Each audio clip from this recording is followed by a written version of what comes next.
Mike, are you ready to start? Absolutely. Okay, go ahead. Good morning, everybody, and thank you for joining us this morning for our 2020 series, Making Hindsight Foresight. Traditionally, the Economic Development Alliance has traditionally we have a summit in the fall, but given the current scenarios, there's no way to do that and put 300 people in a room. So what we've pivoted to is a series that does a deeper dive into individual sectors. And the first of the series is focusing on restaurants and retail. So we're very fortunate. Emily has pulled together a great agenda, and we've got a couple of awesome sponsors who enabled this to happen and get some phenomenal speakers to the table for this group. So with that, I'd like to turn it over to our facilitator for today, Dan Corman, who I consider a friend and a confidant. He is the owner broker of Alpenglow Real Estate. He is a second generation realtor and Colorado native. Dan also happens to have graduated from FLC, so he knows our community very well. And we're fortunate to have him on the board of the Economic Development Alliance. So with that, Dan, please take it away. Hello, everyone, and good morning. It's a bummer that we can't all be together at the summit. So like Mike said, I am vice chair of the board and on the Economic Summit Committee. The committee over the last several months has been trying to figure out a way to add value to everyone, all sectors, and this was our best way, was to bring in experts, talk about what's going on, and then this particular, hindsight is foresight, should hit home to a lot of people because we want to utilize the things that we've learned over this time to move forward. So thank you for being here, and I hope that you get something out of it. With that, I'd like to thank our sponsors, the Chamber of Commerce, Downtown Durango, the Durango Business Improvement District, and the Colorado Restaurant Association Durango chapter. We have representatives from each of those sponsors today that'll talk to you a little bit. So let's kick it off with Jack Llewellyn. Jack, you know Jack. Everybody knows Jack. He is a radio host. He is the executive director of the Durango Chamber of Commerce, and he has been so for 13 years. He sees day-to-day operations for all of our businesses. So Jack, you want to say a little something for us? Sure. Well, thank you, Dan. Appreciate it. And thank you to the Alliance for hosting this series and the opportunity to collaborate with the sponsorships. Real quickly, for those of you who may not know, the Durango Chamber of Commerce, we have 765 members right now, down from 800 members due to the COVID. But I want to plug some of our upcoming programs. You can go to durangobusiness.org to see these programs. Tomorrow we have a lunch and learn. The topic is Guide to Video Marketing, hosted by Ben Sorensen from BCI Media. And then Thursday we have the second session in our jobs, employment, and how to hiring managers. What to look for in a resume, interview techniques, and what impact they will bring. And then on October 8th, we have our third session, which is how to interview, tips for the job seeker. The sessions are all from noon to 1, and we also would like to give a big shout out to Purgatory, and because of their generous contribution to the Chamber, all of those sessions are free to members and non-members. As we continue to pivot and offer other training courses, please check out durangobusiness.org under our events column. And also we'd like to thank Bank of Colorado and First Southwest Bank. They're offering member scholarships. So if you are a current chamber member impacted by COVID, let us know and we'll send you a quick, short 4-question application and you can apply for one of the scholarships. A couple highlights since March, like everybody else, we had our world kind of turned upside down, so to speak. We've hosted 35 virtual trainings attended by 1,213 people. We don't come close to what Tim's handed out with the bib, but we've handed out 2,075 masks. 13,400 people have read our weekly business facts e-blast. 1,191 survey responses to our 4 COVID surveys. So we continue to offer virtual trainings. And if anybody has any questions, please feel free to reach out to us. Our offices are closed currently to the public. However, we are here throughout the day, so you can shoot us an email or give us a call. We'll be happy to meet with you. Gotta keep within my time, Dan. Thank you so much, Jack. Thank you. No, and you've been such a stalwart supporter of all businesses. You guys are doing great things at the Chamber. So on behalf of the business community, thank you so much for all that you're doing. Which brings us to our next sponsor, Tim Walsworth with Business Improvement District, better known as BID. Been there since January of 13. And, you know, we're not going to judge him on his football picks, but I do love the pajama bottoms that you're wearing today, Tim. Why don't you tell us a little bit more about what you guys have been up to? Oh, you saw that, eh? Gotcha. Remember to stay seated. That's the reason to have Zoom. Yeah, working at home. I'm on homeschool duty with my kid on Monday, Tuesday, so I'm home, but I do appreciate the opportunity to be involved, and thank you to the Alliance for the creativity and to offer the summit in different ways, and happy to be a partner with this one. The BID works for about 400 commercial properties in downtown and in the North Main District, and thus for the businesses that are in those properties. So it's probably very comparable to the numbers of businesses that Jack works with. So 800-ish businesses that we're responsible for working for. Our website is downtowndurango.org. I encourage you to go there if you ever want to know anything about downtown or North Main. We have a really awesome business directory on there that's searchable to help you find the stores and the items that you need so you can put your money locally.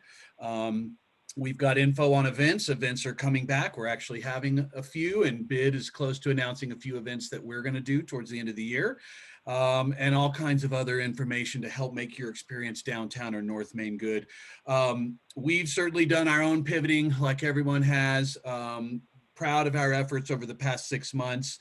I think like what I've learned is like if I show up at a business with a half gallon of hand sanitizer, it's like liquid gold. And so that wasn't in my job description when I took this job. But, you know, just like everybody here, all these sponsors on this call, you know, we're all trying to support our businesses with what they need. So thank you guys so much for letting us be a part of this today. Thank you, Tim. And if you didn't know, Tim is also providing any business that needs it with some PPE. Tim, do you still have some of that on file if people are still needing thermometers, face coverings, those types of things? So do reach out to Tim if you need anything. Yeah, we do. We still have a little stash left. It's probably about time for us to do another order and another round of deliveries. And so you can find my contact info on the contact page at downtowndurango.org. Thank you so much, Tim. And our final sponsor of the day is also a famous guy around town. You've probably seen him or had one of his delicious cocktails or mocktails. Dave Woodruff is the chairperson for the Colorado Restaurant Association. Dave, tell us a little bit about what you guys got going on. Thanks, Dan. So as Dan said, I'm Dave Woodruff, president of the Colorado Restaurant Association Durango chapter. First, thanks for the series. It's a great opportunity for us to start building some of these resources for whatever the future brings. So it's great to have these conversations and great to have these experts in to help navigate and light the way. As a lot of you know, the CRA, the Colorado Restaurant Association, has been on the forefront of information specifically for restaurants. Restaurants have been one of the most impacted by the pandemic in terms of how we remain open, how we can open, and the guidelines set for us. So we've been part of that stakeholder process. A lot of the conversations have been happening both statewide, regionally, and locally. So having some conversations, having a stake in those conversations has been critically important in being able to convey accurate and up-to-date information. Pivot is the word of the pandemic, as everybody's had to do just that within their personal lives or in their professional lives. We've all had to pivot and adapt on the fly.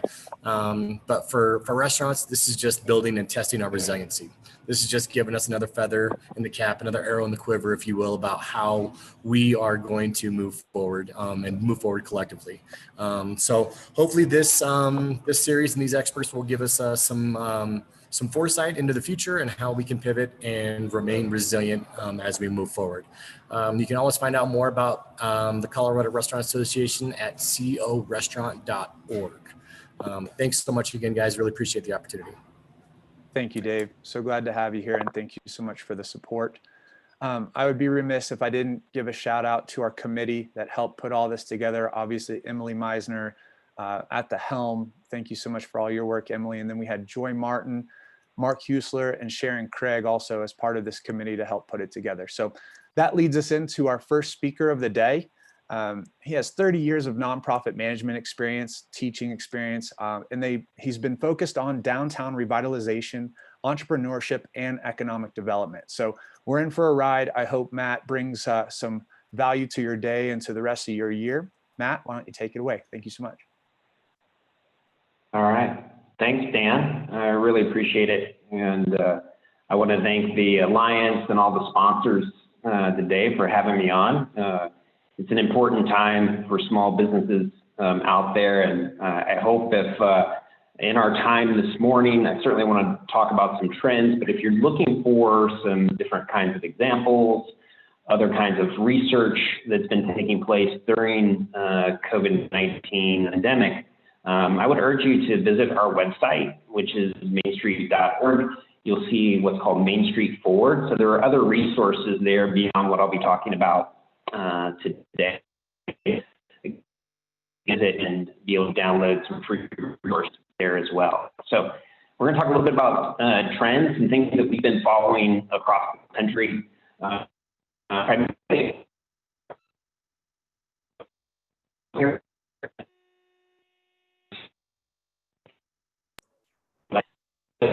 You're frozen and your voice is cutting out. Oh no. Okay. Okay, you're So live. just go to the next slide. Okay. Maybe I'll go to computer.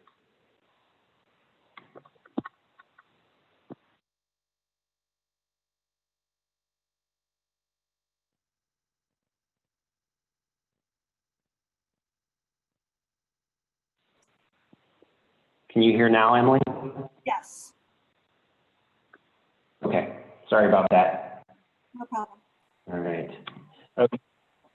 So, the pandemic, what you find any time that you've got really big swings in the economy is that trends typically accelerate. So things that were happening pre-COVID will typically either go faster and decline, right? And certainly we saw that with, e-commerce as an example, and certainly with like store closures, where we saw that in 2018 and 2019 in particular were some of the biggest years for retail closures. And obviously that didn't have anything to do with the pandemic, but the pandemic has certainly accelerated. But I would encourage you to keep in mind that when you see sort of these national headlines around small business closures, retail closures, what typically has been happening and what our research has shown is that most of those closures has been occurring primarily in like national retailers, apparel companies, shoe companies, department stores, things that were already in decline and really heading towards more e-commerce, and the pandemic simply accelerated that. What's interesting now is just really the lack of clarity, frankly. We're in this sort of battle with economy and health and trying better to understand what's going to be sort of the new norm. And so for, I think, all of us that are, on this call this morning or this afternoon, is that now's the time to really be entrepreneurial. There's so much uncertainty out there and operating, frankly, within the gray. It just means that we have to intensify really this need to be agile, to be thoughtful as well, but with speed and really a willingness to fail. And I think what we're seeing across the country is many small businesses and people running downtown organizations or urban commercial districts are really taking chances and experimenting. And that's what we're really seeing all across the country. So where you're at, and I think what the pandemic has certainly shown, is that things have become very hyper-local. So what you see nationally, you may be saying, well, that's really not occurring here. And so with all of this, it's really important to take that local look and better understand sort of your dynamics and how the pandemic is impacting your community, your trade area relative to your particular business. Emily, you can go to the next slide. So on average, and I think what's critical here, especially with the stay-at-home orders, which largely, obviously been lifted, although there are some states where we've seen new closures, sort of this cycle. In 4 months, in some cases, during stay-at-home orders, there were definitely new habits that were formed in the ways that we were shopping. Everyone is much more familiar and is thinking consciously about social distancing. Are they wearing a mask or not wearing a mask? How safe do you feel in going and shopping? You've developed new consumer habits around perhaps shopping online or getting more delivery and pickup. And even for things is I think what would have been foreign probably back in February of 2020 was even thinking about groceries and getting those for pickup, to bookstores that are, independent booksellers that are doing delivery and pickup. So much has changed during this time. And I think we have to expect that it's not like turning on a light switch, that consumers will automatically go back to shopping the way that they did before. That's not to suggest the doom and gloom that is often in the national media around, bricks and mortar stores. I don't think that's the case, and we'll talk about that. But certainly there are patterns that will continue as a result of the pandemic. I think some other interesting things that we've seen during this time is this sort of return to nature and outdoors, which has all kinds of implications for both retail, tourism, rural communities that have an outdoor, much like Durango, have an outdoor lifestyle to them. If you were to look at Rails to Trails, the national organization, we saw upticks of 200 to 300% in the use of trails during the pandemic. We also saw bike sales as another example, just go through the roof, where there has been supply shortages, in fact, for bikes.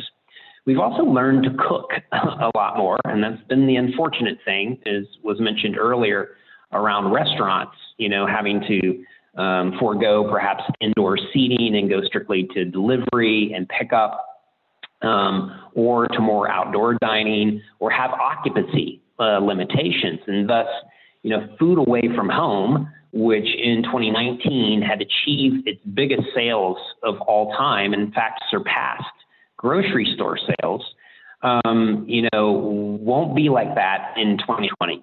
And so there's going to be a long recovery pattern there as a result of sort of that reverse course that took place. We've also seen shifts in tourism. Obviously, we're not flying all over the place like we once did, more staycations. You may see headlines around like Airbnb and what's happening with Airbnb. But again, that's largely been an urban phenomenon, which was faced with a lot of business travel cancellations, whereas Airbnbs in typically rural areas has still performed fairly well. And then we've seen this big rush, and I'll have some statistics here, just a rush to rural. People, were going to their vacation homes or camping, looking to get away from sort of the density of cities. And it'll be interesting with the remote work factor how much return we'll see there. Next slide.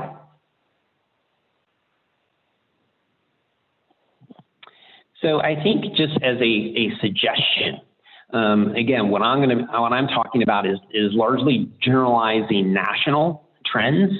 But, you know, in the greater Durango area, it's really important that every community understands the human psyche of its own consumers, because it's going to be different. How they approach shopping, what is their comfort level? So I just pulled some data. This was out of a Washington Post during sort of the height of the pandemic, and just showed the sort of discrepancies of how people were thinking about either going shopping or going to a retail store or a restaurant, or just going to an event. And we've seen cycles and changes in this depending upon just sort of when hotspots have come up over the summer. But I think it's important to first understand that as a small business owner, as a downtown organization, what's the human psyche of your particular community? How has it changed? And what's largely to kind of be sticky as we come out of here in terms of how they're looking to shop in the future. Next slide. So some of the economic drivers that we're seeing out there that I think will impact both sort of consumerism, how we work, and how we shop, obviously, is first is just productivity gains. And the reason I bring that up is that, you know, if you have, for instance, office space in your downtown, if you have a lot of remote workforce, you know, which some communities have and some communities don't, obviously. But if you think about the high unemployment, I've seen projections of, you know, 40% that won't come back. We'll see. And then you're certainly seeing more corporations suggest increased levels of remote work that will stay with us. And so that has all kinds of ramifications, especially for rural economies that might be able to attract those people based on lifestyle considerations. We're also seeing far less business travel, and I think people are finding that technology generally works, sometimes not always, like phone signals or what have you.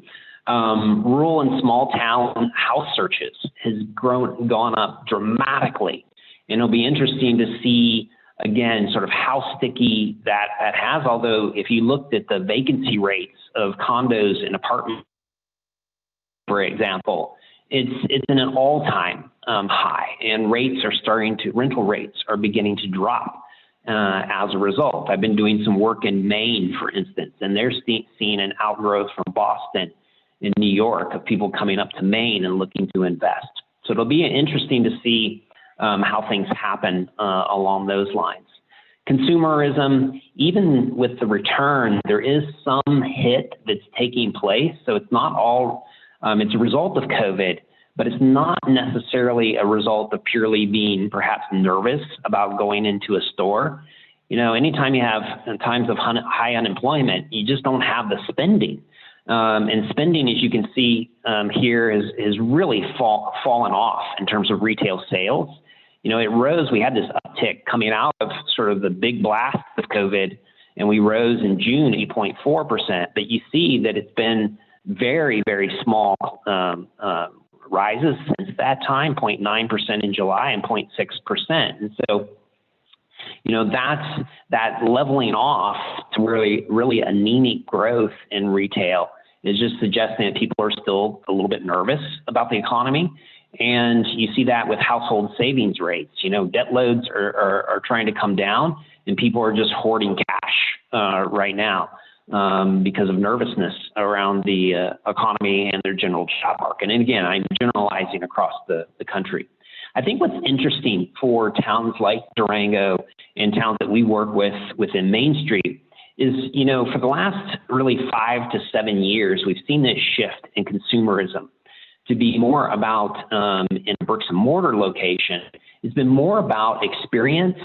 It's been more about lifestyle shopping versus convenience and price sensitivities. And so I think that's going to, I really think that's going to come back. We haven't lost that. It's just that it's been sort of on hiatus a little bit because people couldn't go out and do those kinds of things. You can't really get that in an e-commerce environment. But what's fascinating, think about Etsy. And if you're familiar with that platform online for small, were dramatically up over last year. And this is an online platform for like small scale producers, makers, artisans, really the sort of creative types, the experiential shopping that you might find in a downtown somewhere. So I think it lends itself to supporting the notion that people still want this kind of, people will still want, coming out of COVID, have this need to buy products to the story that they're seeking out, that provides something that's unique, that they can't just get anywhere, that speaks to locale. So I think these are really critical, and that frankly, despite COVID, I don't think we've lost. It's just taken us a little while to rebound. Next slide. As I mentioned before, I think in terms of strategies, if we're looking at rural economies and then what can impact future retail in small business, is the ability for small towns, frankly, to recruit workers. We're seeing this in other states, especially where, you know, the talent equation, the ability to attract people to a community with pretty large disposable incomes. I think the keys is whether or not you have housing diversity and affordability, as well as certainly the technology, but the ability to brand on lifestyle as a recruitment strategy can bring some, you know, added spending capacity to one's community, which will then support retail, obviously. I think some of the other things that we're seeing is just individual office space, maybe replaced with co-working space. And again, you've seen national headlines around like WeWork, but again, that's primarily been in urbanized areas. I think small communities still have a great opportunity with co-working space, with the attraction of remote workers seeking, again, lifestyle. Next slide. For a lot of small businesses, and what our research, and we've done 3 now surveys nationally of small business owners. Our first survey was about 6,000 small business owners. We followed that up a few months later, and now just completed our 3rd, which we'll release in the next week, in fact. And what we were finding is that businesses were really struggling with how to pivot. That, you know, they did some quick things, again, like delivery and pickup, but it was so critical for them to examine their existing business models and better understand, again, kind of what was going to be sticky. What were they going to need to stick to kind of, you know, hang with after the pandemic, at least the large spikes sort of leveled off. And I just used an example of Euphoria Coffee in Iowa. That, you know, like many of, and I'm sure many on this particular call, this webinar, that utilize, you know, what they were doing before to think about new markets. So in this case, you know, they took their roaster that was just for their local location. They began to third-party bag. They began to sell bags online. They took what they were preparing normally for sale in their cafe and began to sort of bulk sell. And so, you know, again, and then they use social media and obviously their website. Interesting enough, when we did our first survey, 2/3 of small business owners did not have an e-commerce component to their business. 2/3. Now, think about even pre-COVID, about how important that is to one's business. Again, that pivoting is something that's really necessary going forward. Next slide.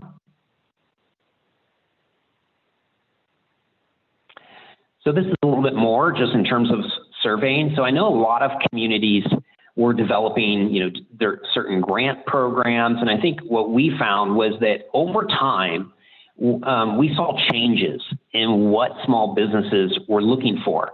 So in the first survey, it was all about e-commerce.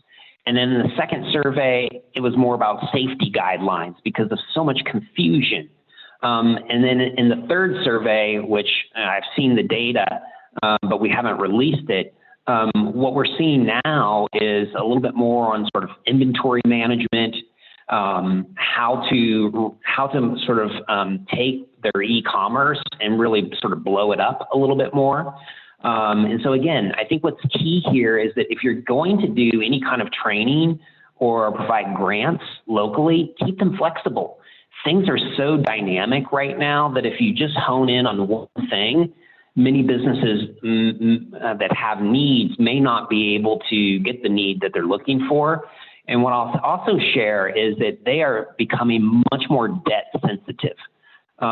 Debt is becoming a huge issue for small businesses, and there's a lot of reluctance to take any more sort of traditional lending on. And so, these grants can be powerful for them, especially as many of them are thinking about the need right now to buy inventory for the holiday shopping season. Next slide. Anytime you have sort of this big pendulum swing, and that's how I like to think about it. Undoubtedly, we're going to have closures out there. I don't think they're going to be as large as they were. Our latest survey, again, that just came back showed about 10% small business closures, which I think is quite a bit lower than what you might see, again, on the national media. And I think that's because small businesses are just highly resilient. We saw small communities really stepping up to the plate and helping their small businesses, communities, and locals, buying gift cards and all those kinds of things to support them. And while there will be closures, what's interesting because of sort of trends, I think we're going to see new business opportunities, new sort of retail concepts that perhaps didn't exist back in January and February of 2020. And I think one big boom is just going to be in the whole health and fitness area. People are much more sort of cognizant of their individualized health. We saw the gamification in many cases of fitness. And so whether that opens up the opportunities for just people selling equipment in stores or sort of changes to local fitness centers that allow for those gamifications to occur in groups, the whole health, and health stores in general, just becoming much more attuned to one's immune system. The second area, I think, is small scale production. If you're not familiar with that, think of breweries, okay? A prime example, small scale producers. And what we've seen over the past 5 years, frankly, because of changes in logistics, technology, the scaling of equipment down to a manageable size, is that all kinds of industries can be sort of craft initiatives, from food to bicycles to breweries to apparel stores, can all be getting into your own gene company, for example. And as we think about restaurants, that unfortunately, if there are closures, the ability to utilize perhaps the kitchen equipment for a small scale food producer at least provides a pivot for the real estate side if there are closures. I think another area is just home and garden. People that self-sufficiency movement that ticked in during COVID, I think will be pretty sticky. And so if you're selling in particular areas, I think that will do well coming out of COVID. Next slide. Restaurants, again, the most challenged for sure, without a doubt. And so I think that's where we're seeing the most experimentation right now. I put a question mark, but I think, I would say that, delivery and pickup is going to be one of those sticky moments.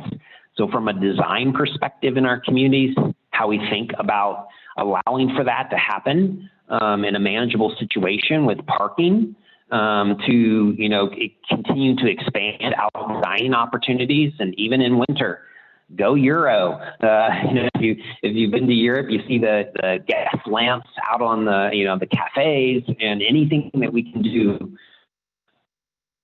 or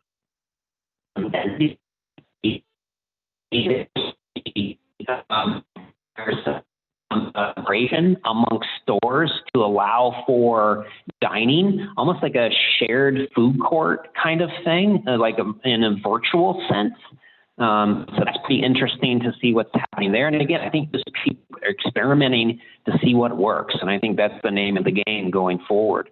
In home improvement, many of you are working right now from your home, and you spot all the sort of flaws in your living situation, how kids are studying, all those kinds of things. that will probably increase the need for more home improvement. Try finding a contractor right now. Very, very tough. Home technology, I think, another boom, and that could be also off our retail side. And then finally, I wouldn't be surprised, and I think Tim and maybe started something with his pajamas, but the new apparel lines, I call it Zoom attire, but the casualization of apparel, I think will be really interesting to see how that unfolds going forward. Just in terms of property owners, I think there's now some really good work between property owners and small business owners, and just thinking about different changes to lease structures to allow for, this uptick for retail to gradually, come back. The need to re-envision office spaces, changes in how we work, especially with remote work. And then finally, I think we should really expect that entrepreneurship will see a huge rise. So with as many unemployment that we're seeing right now, and we saw this in the Great Recession, we are likely to see, there'll be a lag period of about a year to 18 months, but there will be a huge rise in entrepreneurs that couldn't go back to work, will put their skills to entrepreneurial use.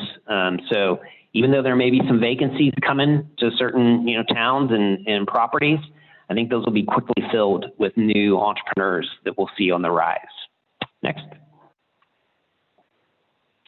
All right, so as a small business owner, what can you be doing? I just think engage your customers, understand what their psyche is right now and how they're being impacted. I think that's huge. If you're looking for a survey, you can feel free to look at our website. We have a template you can use. Remain flexible and understand, that there's going to be changes here. We're not through the woods yet, and so just be ready to sort of pivot when you need to. Continue to examine your business model. I think that's, take this time to really be strategic, to try to understand what's temporary and then what's going to be permanent and how you need to pivot. Seek out assistance. The SBDCs, the Small Business Development Centers, got a lot of CARES Act money, so they're adding capacity. Dive into that. Be entrepreneurial. You're already an entrepreneur, but go back to that first phase, maybe when you launched, when you were maybe a little bit more nimble and agile, and be willing to fail fast, and then just be strategic. I think that's the key. There are lots of different resources out there, some that will be applicable and some that won't. So better understand those, link with your partners, your service providers out there to help you to locate those. Next slide. And then finally, for communities overall and for small businesses, is how to recovery plan.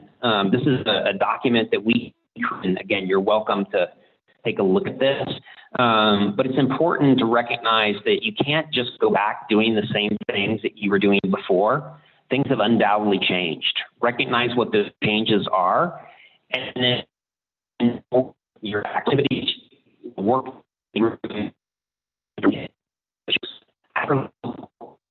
national brand, but bring it back to what does it mean for Durango and take it from there. That's it. Thank you so much, Thank Matt. you. All right. That is a lot of information and on tack with a lot of the things we've been talking about as a society. So again, thank you so much for the value add. Such good information. Our next speaker today is Sarah Wallace. She's a partner at Ballard Spar, and this is going to be the liability part of our event today. And so kind of, Matt was the forward thinking, how do we pivot, how do we change, how do we utilize our entrepreneurial skills? Sarah's going to talk about some of the insurances and mitigating litigation and your exposure as a business. So Sarah, please take it away. Hi, Dan, can you hear me okay? I can indeed. Perfect. So as Dan said, I am a litigator and I represent businesses, and have in the past and continue to represent businesses related to insurance issues. And COVID has definitely brought a lot of activity in that area. And so I'm going to primarily talk about two different types of insurance issues that have come up with COVID, and there are others. But the two that I'm going to talk about, one is the business interruption insurance, and then the other is commercial liability insurance. Next slide. So business interruption coverage is essentially coverage for it's coverage for when your business has been interrupted. And obviously that is one that has become the forefront of COVID, because so many businesses, especially early on, and restaurants in particular, were forced to close. Business interruption coverage is something that's found usually in a property insurance. So if you have property insurance, you likely have it. And lots of companies have made claims, and maybe some of you have as well. It essentially gives you insurance coverage for lost business income, and obviously it is something that businesses have been turning to in COVID, because you're closed down, you have absolutely no income, and it's certainly at no fault of the business owners. Next slide.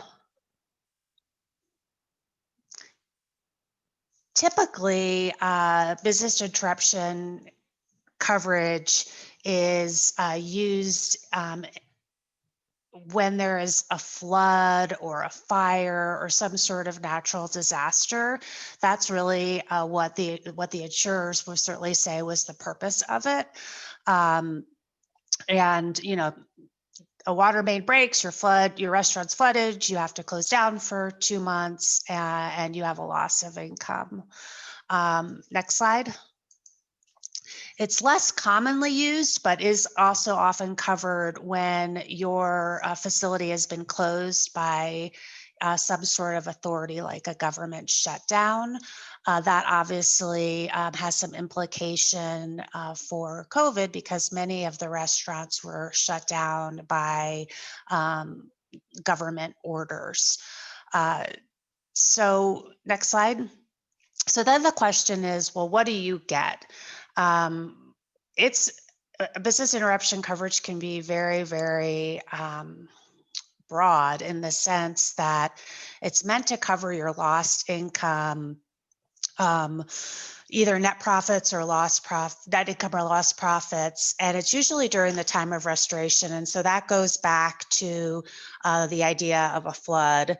Your restaurant's closed, it takes 63 days to get you back up and running, to do all the repairs, and that's the amount of coverage. And there will be a max at time of sometimes of 90 days. Next slide. So the first thing you want to do, if you're thinking, wow, that sounds great, because I obviously had a lost income and I'd love to recoup some of that. The first thing that you'll want to do is look to your insurance policy. It is likely that if you own or rent commercial space, that you have a property insurance policy. And it's right there up front. If you look at the first page of the policy, which is called the declarations page, it will usually have an item listing for business interruption insurance. Next slide. The obvious next question then is, well, will my COVID loss be covered? And there is a number of questions that will be relevant to that. The first question is, did my business suffer a direct physical loss or damage, which we will talk about in a few minutes in more detail? Was the business interruption caused by the virus? I think that's probably a yes, because obviously you didn't shut down your restaurant or business voluntarily. And was it caused by a government shutdown? The answer to that is, maybe. A lot of businesses obviously were shut down by a government, but a lot of what the insurance company will say is, well, the government didn't force you to shut down your restaurant. It just said that you couldn't do in-dining service. Or you decided to not run your camp because it couldn't be profitable, but the government didn't require you to not run your camp. So let's go to the next slide, please. Direct physical loss. This is the single biggest impediment to getting business interruption insurance, and is one that will be fought in the courts for a long time. And I tell you, it's going to be fought in the courts for a long time because you shouldn't automatically give up because the insurance company comes back to you and says there's been no direct physical loss. This is something that will be litigated, and there are lots of lawyers out there who are making very persuasive arguments that there is direct physical loss. But business interruption insurance requires that there be a direct physical loss. And what the insurance carriers will say, undoubtedly, if you make a claim, is that you have no direct physical loss because there's been no physical damage to your facility or premises. Your restaurant wasn't flooded, it didn't burn down. And what the insurers are responding, those who are fighting this fight, is saying, well, when the government shut down my restaurant, or made it impossible for me to function profitably, I suffered a direct physical loss of the use of my property because I literally couldn't run my restaurant. And if I didn't insure for that, what the heck did I insure for? There's also the argument that because a certain percentage of people have COVID, that your property had a direct physical loss because if you allow 100 people into your restaurant and X percentage have COVID, then it's virtually certain that the virus, it will exist on your surfaces, and therefore it will physically impact your restaurant. Let's go to the next slide. So what should you do if you had, if COVID has interrupted your business operations and you've suffered a loss? The first thing you want to do is determine if you have coverage, which is review the policy.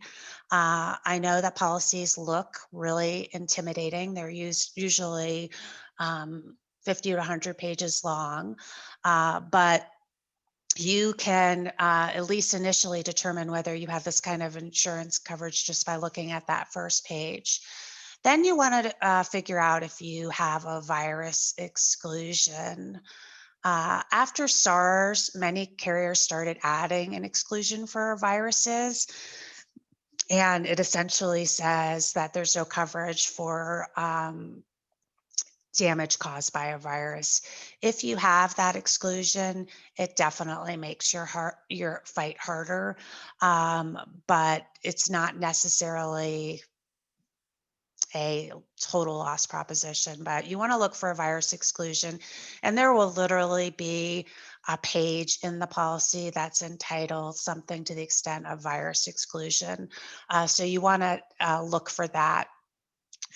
After you've determined that you have coverage, you want to make a claim. You can't start the process without making a claim, and it's not very hard to do, and it's certainly worth the effort to make a claim. And I say when the claim gets rejected, which it will get rejected, my recommendation at that point is to contact a lawyer for an opinion as to what your chances of success are. So that's kind of the real basics on business interruption coverage. The second type of insurance that's relevant to COVID is one that is a little bit more forward thinking. So you've opened up and, you know, I think we all have concerns as to, you know, what am I going to do when if somebody gets sick in my facility, in my restaurant? I know that my law firm, my office manager, you know, can't sleep at night. She's so worried that somebody's going to come into the office and get COVID. And obviously, if you're running a restaurant, that's got to be at the forefront of your mind. So almost all businesses have what's called commercial general liability policies. And that's a policy that is essentially purpose is to protect your business against claims that third parties make. It protects against that unwanted lawsuit. And so the question then is whether these policies can help with a claim associated with COVID-19. And the answer is likely yes. So thinking about, let's go to the next slide, the types of claims that you as your business may face. The types of claims are, you know, you didn't sanitize the premises carefully enough. You allowed a sick customer to stay in your premises. You didn't enforce a mask requirement, and someone got sick. So these claims will typically be brought by a customer, could be brought by an independent contractor who may be doing work at your facility. Let's say somebody who is a non-employee but comes in and makes deliveries. Some examples of types of lawsuits that have been filed that have implicated COVID are, there's a lawsuits against the cruise lines for failing to require crew members to wear masks or failing to enforce social distancing. That was obviously in the very beginning. Cruises haven't been happening since. There have been class actions against manufacturers of hand sanitizer, saying that it isn't as efficient as as they say it would be. And there's been a number of lawsuits against nursing home residents saying that the nursing homes didn't do enough to protect people. And you can just see from the lawsuits that have already been filed that, you know, those type of allegations can be easily made in the any retail business, and certainly in a restaurant where you are having relatively close contact for a more prolonged time. So why are these claims worrisome? You and I can sit here and say, well, come on, give me a break. How can anybody ever prove that they got COVID at my restaurant versus getting it because their kid went to school and brought it home, or all the other host of ways that people could contract the disease? And the good news is that you are right. These claims would be very hard to prove, but that doesn't mean it won't be very expensive for business owners to defend. And the probably most important part of this insurance coverage is that it may be able to help defray the costs of litigation. So their CGL policies have two elements, and one's indemnity and one is the duty to defend. Let's go to the next one. And indemnity is essentially just a fancy way of saying that the insurance company will pay whatever damages the plaintiff suffers. if a judge or jury awards damages. It doesn't usually kick in until the case is over, or it can kick in if you settle with a plaintiff. But the duty to defend on the next slide is really, in my view, what is the most important part of this type of coverage, because not only is a lawsuit distracting, but defending it is incredibly expensive. And so if you have somebody make a claim against you, regardless of how frivolous you might think it is, what you really want to do is contact your insurance company and try to get a defense of that claim. And the good news is that insurance companies have to defend claims regardless of whether they are frivolous. And so the duty to defend on the next slide is incredibly broad. It literally is triggered if everything a plaintiff says is true is actually true. So, for instance, if the plaintiff alleges that they became sick because they went to your restaurant and a server coughed on them, the insurance company, when deciding whether it has to defend the lawsuit, has to assume that that allegation is true. It's on the next slide, you'll see it's called the Four Corners Rule. And the rule essentially is if the complaint alleges facts that, if true, would be covered, then they must defend. And so you want to make sure that you understand how broad the defense is, because the insurance company, they could still say, oh, for whatever reason, we don't have a duty to defend. But in all likelihood, there probably is, or there's certainly an argument that there's a duty to defend, and that's something you really want to push. So talking about what types of claims are covered. The requirement essentially is that the third party has to have suffered bodily injury, and bodily injury includes sickness. So on its face, would seem as though a third party suffering from COVID would qualify as having bodily injury. The next requirement on the next slide is that there is an occurrence. An occurrence is an accident, including continued or repeated exposure. So if a plaintiff alleges that he or she was exposed to the virus in your restaurant, and that they subsequently suffered bodily injury, i.e. they got sick, it would likely trigger coverage and the duty to defend.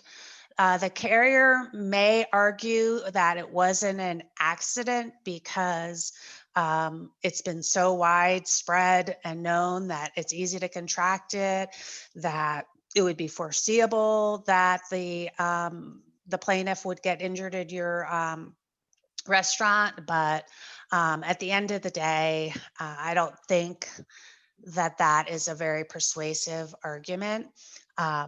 So I would expect that these type of claims will in fact be covered.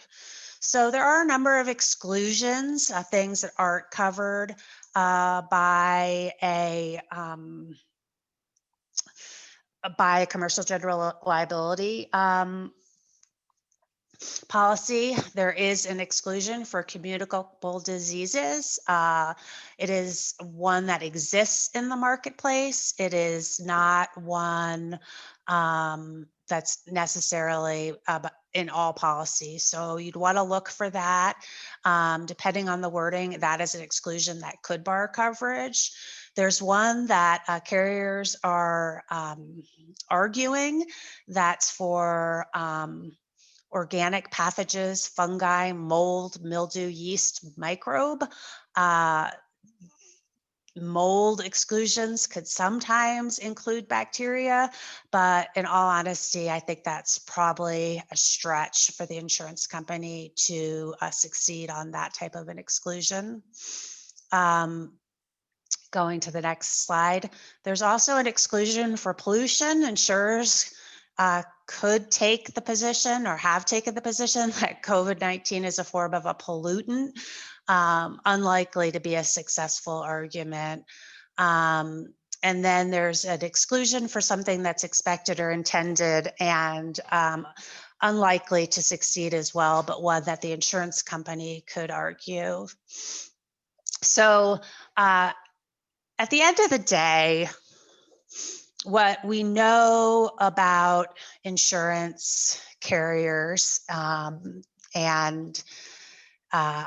is that they are, the whole industry is based on the word no. Insurance companies don't want to provide coverage. And that is how they function as a business. And I think that the most important advice that I can give you is that if you have had a business interruption coverage and you've looked at your policy and there's no exclusion for a virus, it's worth consulting with a lawyer as to whether you may have a viable claim. If you have a customer who comes and tries to blame your business for the fact that he or she got sick, and you have commercial general liability coverage, you should try to get insurance coverage.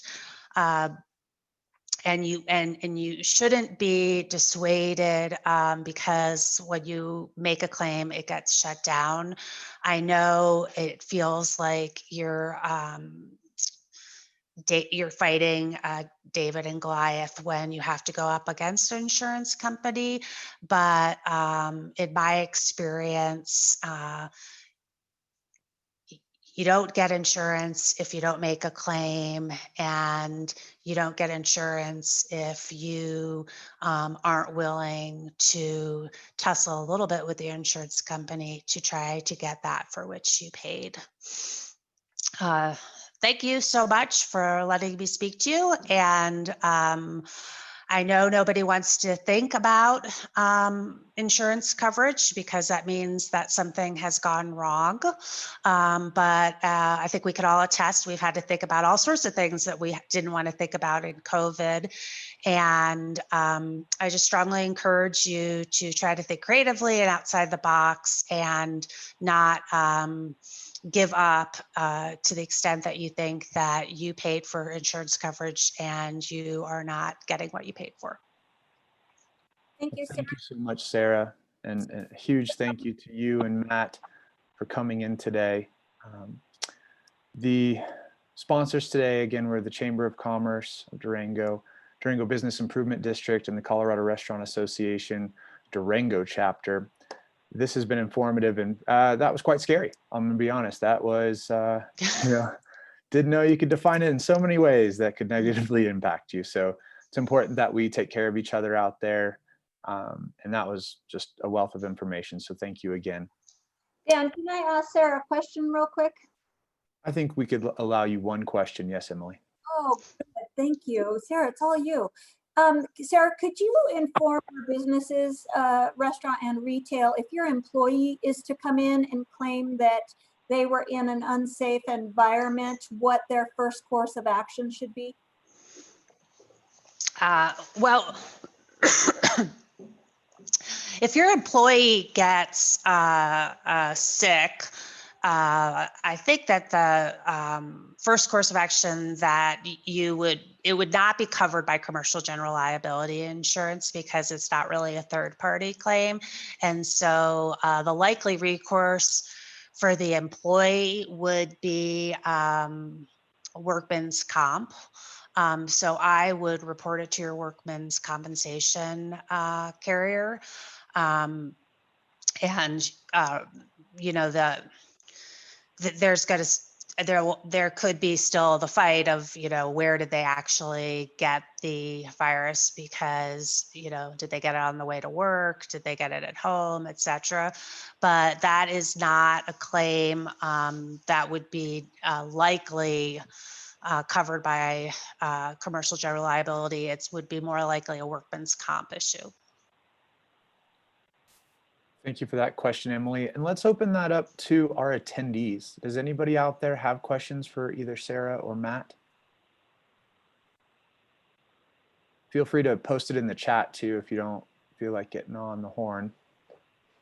Dan, there is one question in there, and if you wouldn't mind looking at how it was answered, or Matt, if you want to speak to that, that would be awesome, because I think what you had to say there is a good question.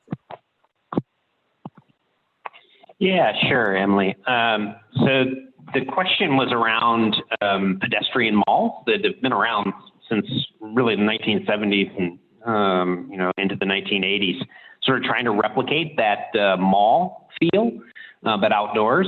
Largely over the past 3 decades or so, many of them were torn out because of the prevalence of auto-dominated downtowns and the need to, for convenience, and, we weren't really strolling shopping as much. I think what we found out, through research and just anecdotal case studies has been that unless you have a extremely high density of an audience, a consumer group, it's very difficult for pedestrian malls to work. So for instance, if you go to Madison, Wisconsin, Charlottesville, Virginia, college towns, you will often find a major strip essentially that is pedestrianized. And that's basically because you have tens of thousands of students that are there occupying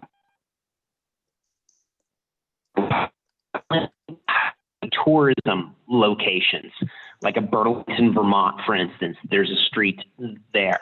But in general, if you've got a downtown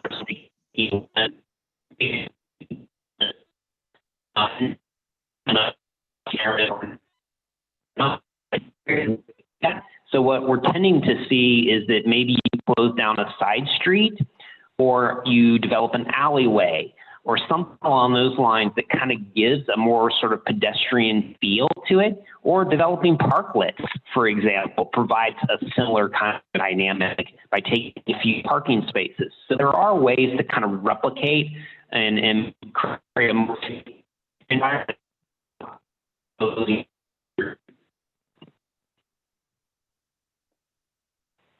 Matt, you broke up there just a little bit. Can I elaborate a little bit on that side street idea? Because the parklets have been an amazing boon to our summer. Everybody has seemed to enjoy them. Everybody's posting about going out to dinner, but then we have the issue with vehicular traffic and potential for danger. How have you seen a permanence in some parklets? What are your suggestions for protecting pedestrians and people eating outside and anybody else who might be that close to automobile traffic? Yeah, well, some of that's the case, Dan, of how wide your sidewalks are as well. If you've got narrow sidewalks, that's a tough ball game, altogether in terms of like outdoor dining. So, parklets are becoming more of a permanent fixture, and some cities are going more towards permits for restaurants to utilize a particular parking space for a permanent parklet. So yeah, those dynamics, that whole what we call open streets is beginning to take shape, and I think it's a trend that COVID has accelerated from a design public infrastructure perspective.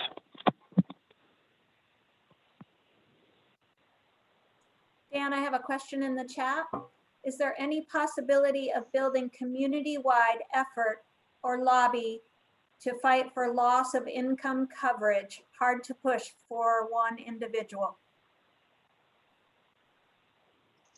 So there has been some legislative efforts to try to require insurance companies to cover COVID-related incidents.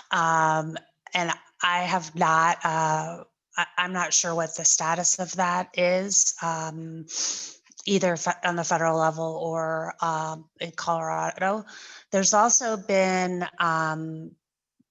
for instance, in Great Britain, I believe there was some efforts to try to get just like a judicial declaration that there was, for instance, something like direct physical loss to facilities. So there's been some talk about that. Part of the problem is, you may have one insurance policy, likely you have one insurance policy, and your neighboring restaurant who you'd love to get together with and kind of jointly fight it may have a different one. So it's not exactly an identical situation, and the insurance companies, to the extent there's been these kind of class suits, have said, oh, every policy is different, so you can't possibly put them together. But if one thing that I would consider is if you engage a lawyer to ask whether there are ways that you might be able to band with other business owners to try to fight the good fight together.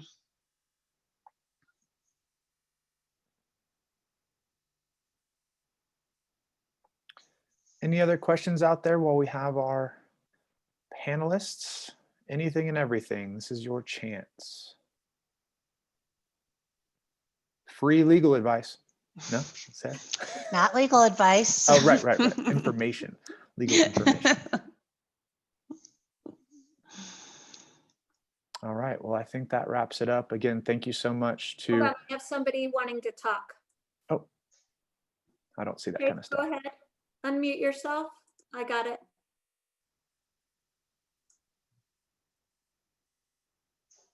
Jason? No? Okay, maybe not.